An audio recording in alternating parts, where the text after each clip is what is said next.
नमस्कार, डीवीएन टीवी की बड़ी खबरों में आपका स्वागत है। मैं हूं आपके साथ नेहा। आज हम इस बुलेटिन में देखेंगे उन सैटेलाइट तस्वीरों को जिनमें दिखा पाकिस्तान की नदियों का बुरा हाल। एक नजर डालेंगे कोरोना वायरस की नई लहर पर। जानेंगे आज ट्रंप के किस फैसले पर कोर्ट ने लगाई रोक जिससे छात्रों को मिलेगी बड़ी राहत। जानेंगे बांग्लादेश में होने वाले तख्ता पलट की इनसाइड स्टोरी और बुलेटिन के आखिर में देखेंगे मॉस्को एयरपोर्ट पर ड्रोन हमले से कैसे बचा कनिमोझी की अगुवाई वाला डेलीगेशन।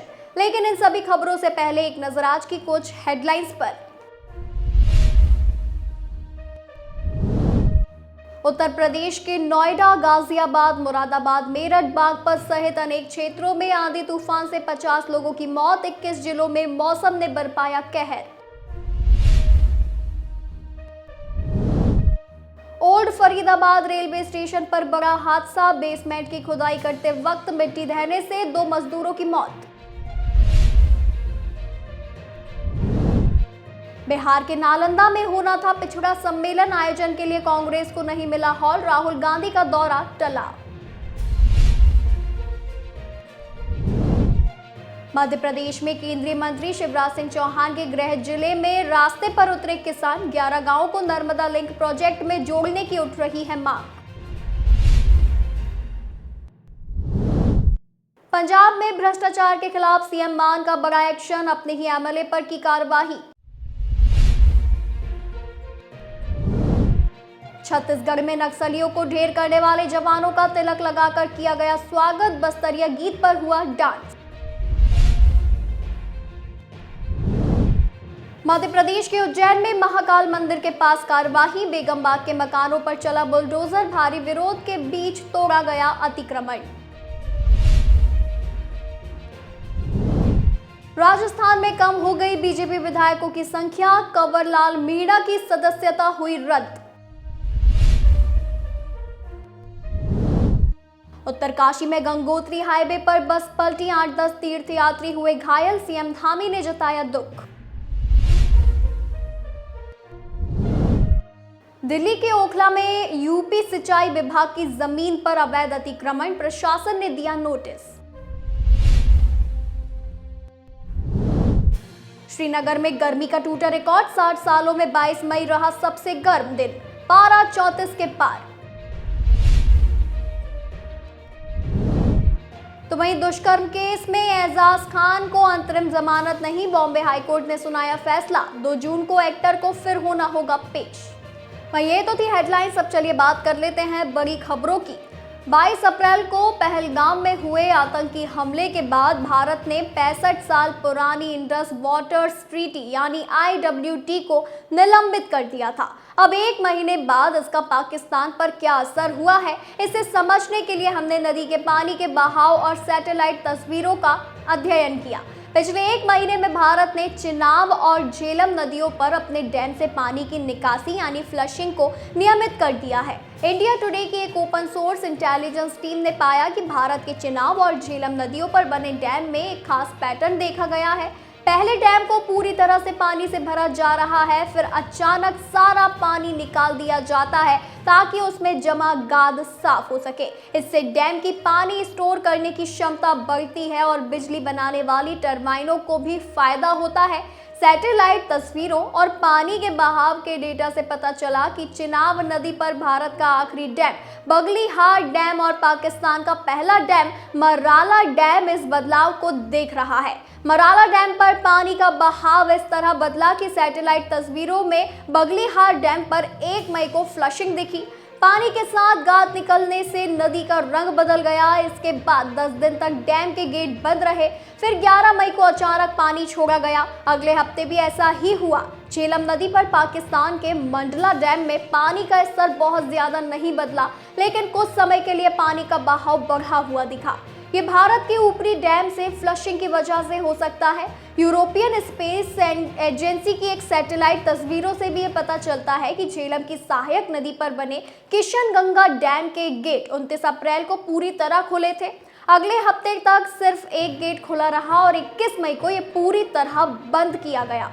किशन गंगा एक run of the river project है, जिसका मतलब है कि ये ज्यादा पानी स्टोर नहीं कर सकता। इसका रिजर्वायर सिर्फ 18.8 मिलियन क्यूबिक मीटर पानी रख सकता है। इंडस नदी पर अभी कोई बड़ा बदलाव नहीं दिखा है, क्योंकि भारत के पास इस नदी पर कोई बड़ा स्टोरेज डैम नहीं है। हांगकांग और सिंगापुर सहित एशिया के कुछ हिस्सों में कोविड-19 संक्रमण के मामले फिर से बढ़ने लगे हैं, जिसके कारण हेल्थ एजेंसीज अलर्ट पर आ गई हैं और वे लोग कोविड-19 मामलों में वृद्धि पर बारीकी से नजर रख रहे हैं। हालांकि नए मामलों की संख्या पिछली लहरों में आए मामलों से काफी कम है, लेकिन भारत में भी कोरोना के नए मामले बढ़ने से स्वास्थ्य विभाग सावधान हो गया है। जानकारी के मुताबिक मुंबई, चेन्नई और अहमदाबाद जैसे शहरों में संक्रमण में छोटी लेकिन उल्लेखनीय वृद्धि दर्ज की गई। स्वास्थ्य अधिकारी इन्फ्लुएंजा जैसी बीमारी या गंभीर तीव्र श्वसन संक्रमण से पीड़ित सभी रोगियों की कोविड-19 के लिए जांच कर रहे हैं। ऐसे में हर किसी के मन में कोरोना को लेकर कई तरह के सवाल हैं, जैसे क्या बूस्टर डोज लेने की जरूरत है। अब आपको इन सभी सवालों के जवाब आज हम देने जा रहे हैं। मैक्स हेल्थ केयर के ग्रुप मेडिकल डायरेक्टर और इंस्टीट्यूट ऑफ इंटरनल मेडिसिन के सीनियर डॉक्टर ने कहा कि अपडेटेड कोविड-19 बूस्टर JN.1 संक्रमण के खिलाफ महत्वपूर्ण सुरक्षा प्रदान करते हैं। वे गंभीर बीमारी और अस्पताल में भर्ती होने के जोखिम को भी काफी हद तक कम करते हैं। हालांकि JN.1 के विशिष्ट टीके अभी तक उपलब्ध नहीं है, फिर भी स्वास्थ्य विशेषज्ञ कमजोर इम्यूनिटी वाले लोग, बुजुर्ग और कुछ खास मामलों में बूस्टर डोज की खुराक की सिफारिश कर सकते हैं। डॉक्टर का कहना है कि हम मास्क के उपयोग की सलाह देते हैं, विशेष रूप से भीड़भाड़ वाले इंडोर जगहों पर, या फिर अगर आप किसी गंभीर बीमारी से पीड़ित हैं या इम्यूनिटी कमजोर है तो भी आपको मास्क पहनना चाहिए। आपको बताते चले कि दक्षिण पूर्व एशिया में कोविड-19 के मामलों में वृद्धि मुख्य रूप से JN.1 वेरिएंट के कारण हुई है, जो कि ओमिक्रॉन BA.2.86 वेरिएंट का वंशज है। JN.1 अपने मूल स्ट्रेन की तुलना में फैलने में अधिक तेज है। इसके म्यूटेशन इसे मानव कोशिकाओं से अधिक आसानी से जुड़ने और इम्यूनिटी को चकमा देने में मदद करते हैं। ये वायरस पहले के कोविड वेरिएंट की तरह ही फैलता है। WHO के अनुसार JN.1 वेरिएंट में लगभग 30 म्यूटेशन है और उनमें से LF.7 और NB.1.8 हैं, जो हाल ही में रिपोर्ट किए गए मामलों में दो सबसे कॉमन वेरिएंट हैं। अमेरिका की फेडरल कोर्ट ने अंतर्राष्ट्रीय छात्रों, खासकर भारत के छात्रों को बड़ी राहत दी है।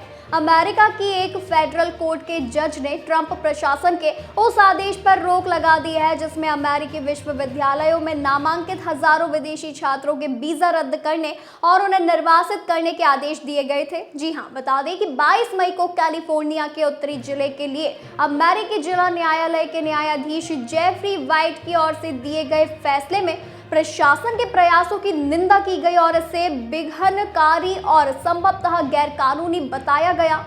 ये फैसला उस विवादास्पद कदम के बाद आया है जिसमें होमलैंड सुरक्षा विभाग ने student and exchange visitor program के तहत हार्वर्ड यूनिवर्सिटी में प्रवेश को अंतर्राष्ट्रीय छात्रों के लिए रद्द कर दिया। ये आदेश संस्थान की वैश्विक शैक्षणिक भागीदारी के लिए एक गंभीर झटका था। साथ ही भारत जैसे देशों से अमेरिका में पढ़ने का सपना देखने वाले छात्रों के लिए भी। राष्ट्रपति जॉर्ज W. बुश के कार्यालय में रखे गए संघीय न्यायाधीश ने 11 पन्नों की बड़ी राय में ट्रंप प्रशासन के अधिकारियों की आलोचना की, जिसमें कहा गया कि उनके कामों ने अंतर्राष्ट्रीय छात्रों की कानूनी स्थिति पर समान रूप से कहर बरपाया है। हालांकि न्यायालय ने हार्वर्ड के मामले पर सीधे तौर पर कोई फैसला नहीं सुनाया, लेकिन न्यूयॉर्क टाइम्स द्वारा उद्धृत विशेषज्ञों का मानना है कि यह फैसला प्रशासन की स्थिति को काफी कमजोर करता है। अमेरिका के ट्रंप प्रशासन ने हार्वर्ड यूनिवर्सिटी में विदेशी छात्रों के नए एडमिशन पर रोक लगाने वाले आदेश जारी किया था। यूनिवर्सिटी में फिलहाल 788 भारतीय छात्र पढ़ते हैं। जो छात्र फिलहाल यूनिवर्सिटी में पढ़ रहे हैं उन पर भी इस बदलाव का असर पड़ सकता था। आदेश में इसी हफ्ते ग्रेजुएट हो रहे स्टूडेंट्स को यूनिवर्सिटी से ग्रेजुएशन पूरी कर लेने की इजाज़त थी, लेकिन जिनको अभी 2025-26 में पढ़ाई करनी है उनको किसी और यूनिवर्सिटी में ट्रांसफ़र कराना होता। बांग्लादेश में सियासी उलटफेर की चर्चा के बीच मुख्य सलाहकार मोहम्मद यूनुस ने कुर्सी छोड़ने की बात कह दी है। अगस्त 2024 में शेख हसीना के तख्ता पलट में बड़ी भूमिका निभाने वाले यूनुस के साथ 9 महीने में खुद खेल हो गया है। हालांकि यूनुस के साथ खेल करने में इस बार अपनों ने ही बड़ी भूमिका निभाई है। बांग्लादेश मीडिया से जो जानकारी सामने आ रही है उसके मुताबिक यूनुस की लुटिया डुबोने में 4 किरदारों की अहम भूमिका है। इनमें 3 तो यूनुस के काफी करीबी माने जाते हैं। खलीलुर रहमान अंतरिम सरकार में आंतरिक मामलों के सलाहकार हैं। रहमान के पास NSA की अतिरिक्त जानकारी है। यूनुस सरकार के खिलाफ जो बांग्लादेश में माहौल बना है उसमें खलीलुर की भूमिका काफी अहम है। खलीलुर ने ऐसे कई काम किए जिसको लेकर लोग नाराज हैं। मसलन बांग्लादेश में पाकिस्तान की एंट्री कराने का फैसला, रोहिंग्या के लिए रखाइन तक कॉरिडोर बनाने का फैसला। कहा जा रहा है कि इन फैसलों को जब विरोध हुआ तो अंतरिम सरकार बैकफुट पर आई, लेकिन खलीलुर पर कोई कार्रवाई नहीं की। गुरुवार को तो सबसे बड़ी पार्टी BNP ने खलीलुर का इस्तीफा मांग लिया। बांग्लादेश के आर्मी चीफ बकर उज जमान को यूनुस का करीबी माना जाता था। बांग्लादेश में जब शेख हसीना ने कुर्सी छोड़ी थी तब जमान ने यूनुस को चीफ सलाहकार बनाने में अहम भूमिका निभाई, लेकिन साल 2025 की शुरुआत में दोनों के रिश्ते खराब हो गए। मई 2025 में तो यूनुस ने जमान को हटाने की कवायद ही शुरू कर दी। 11 मई को जमान अमेरिका जाने वाले थे, लेकिन यूनुस की सरकार ने क्लियरेंस के नाम पर उन्हें रोक लिया। जमान ने इसके बाद सीधे तौर पर यूनुस के खिलाफ मोर्चा खोल दिया। जमान ने पत्रकारों से बात करते हुए कहा कि दिसंबर 2025 तक चुनाव कराने की इजाजत है। चुनी हुई सरकार ही जनता के लिए नीति बना सकती है। जमान के इस बयान ने यूनुस के लिए आगे की राह कठिन कर दी। पूर्व PM खालिदा जिया ने इसी महीने की शुरुआत में लंदन से ढाका की वापसी की। खालिदा के ढाका में आते ही उनकी पार्टी एक्टिव हो गई। खालिदा की पार्टी BNP बांग्लादेश की सबसे बड़ी पार्टी है। बताते चले, खालिदा की पार्टी ने यूनुस पर दिसंबर में चुनाव कराने और 3 सलाहकारों को हटाने का दबाव बना दिया है। यूनुस इस दबाव को झेल नहीं पा रहे हैं, जिसके कारण अब उन्होंने पद छोड़ने का फैसला किया है। इशराक को कभी यूनुस का करीबी माना जाता था, लेकिन अब वे उनके खिलाफ हो गए हैं। खिलाफ होने की जो सबसे बड़ी वजह है वो इशराक के खिलाफ यूनुस सरकार का फैसला है। दरअसल यूनुस की अंतरिम सरकार नहीं चाह रही थी कि इशराक ढाका के मेयर बने। इशराक ने इसके खिलाफ हाईकोर्ट का रुख कर लिया। इशराक की याचिका पर हाईकोर्ट ने यूनुस को झटका दे दिया। इसी बीच इशराक ढाका की सड़कों पर लोग भी जुटाने में सफल रहे। यूनुस ने भीड़ देख अब सरेंडर का मन बना लिया है। ऑपरेशन सिंदूर पर जानकारी देने मॉस्को पहुंच रहा DMK सांसद कनिमोझी की अगुवाई वाला प्रतिनिधि मंडल मॉस्को एयरपोर्ट पर ड्रोन हमले की चपेट में आने से बाल बाल बच गया। जी हां, बताते चले कि ड्रोन हमले के कारण ये विमान मॉस्को एयरपोर्ट पर चक्कर लगाता रहा। ऐसे में कई घंटे की देरी के बाद विमान को एयरपोर्ट पर लैंड करवाया गया। बता दें कि ऑपरेशन सिंदूर पर दुनिया भर के देशों को जानकारी देने और भारत का रुख बताने के लिए भारत की ओर से 6 प्रतिनिधि मंडल अलग अलग देशों में गया है।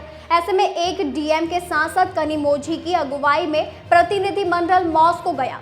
इस प्रतिनिधि मंडल में सपा सांसद राजीव राय, RJD सांसद प्रेमचंद गुप्ता, अशोक कुमार मित्तल, कैप्टन ब्रजेश और राजदूत मनजीव सिंह पुरी शामिल हैं।